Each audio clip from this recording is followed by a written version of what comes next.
2025లో Kollywood stars అంతా vintage mood లో ఉన్నారు. ఆల్రెడీ సెట్స్ మీద ఉన్న సినిమాలతో పాటు ఈ ఏడాది సెట్స్ మీదకు రాబోయే సినిమాల్లో చాలా వరకు సీక్వెల్సే కనిపిస్తున్నాయి.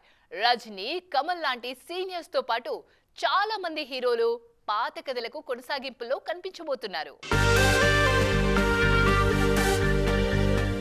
అనౌన్స్మెంట్ టీజర్ తోనే ఆడియన్స్ లో అంచనాలు పెంచేసింది జైలర్ 2.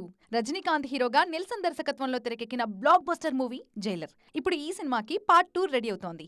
ఈ సినిమా మీదున్న క్రేజ్ ని దృష్టిలో పెట్టుకుని ఈ ఏడాదిలోనే జైలర్ 2 ని ఆడియన్స్ ముందుకు తీసుకొచ్చేందుకు ప్లాన్ చేస్తున్నారు మేకర్స్. మరో సీనియర్ హీరో కమల్ కూడా వింటేజ్ మూడ్ లోనే ఉన్నారు. భారతీయుడు 2 నిరాశపరిచిన షార్ట్ గ్యాప్ లోనే భారతీయుడు 3 తో ఆడియన్స్ ముందుకొచ్చేందుకు ప్లాన్ చేస్తున్నారు. ఆల్రెడీ షూటింగ్ పార్ట్ పూర్తయిపోయింది. ప్యాచ్ వర్క్ కూడా కంప్లీట్ చేసి వీలైనంత త్వరగా ఈ సినిమాని ప్రేక్షకుల ముందుకు తీసుకురాబోతున్నారు. కార్తీ ఏకంగా 2 సీక్వెల్స్ ని లైన్ లో పెట్టారు. ఆల్రెడీ సర్దార్ 2 షూటింగ్ మొదలైంది. త్వరలో ఖైదీ 2 ను కూడా పట్టాలెక్కించేందుకు రెడీ అవుతున్నారు. తమ్ముడితో పాటు అన్న సూర్య కూడా వింటేజ్ మూడ్ లోకి వెళ్లే ఆలోచనలో ఉన్నారు. సింగం సిరీస్ లో 4th ఇన్స్టాల్మెంట్ ని ఈ ఏడాదిలోనే పట్టాలెక్కించేందుకు ప్లాన్ చేస్తున్నారు సూర్య. కథపరంగా కొనసాగింపు కాకపోయినా హీరో విజయ్ కూడా తన నెక్స్ట్ మూవీకి వింటేజ్ టచ్ ఇస్తున్నారు. తన తొలి సినిమా టైటిల్ నాలయ తీర్పునే ఆఖరి చిత్రానికి ఫిక్స్ చేసే ఆలోచనలో ఉన్నారు. దీంతో విజయ్ ఫ్యాన్స్ కూడా ఫ్లాష్ బ్యాక్ లోకి వెళ్లిపోతున్నారు.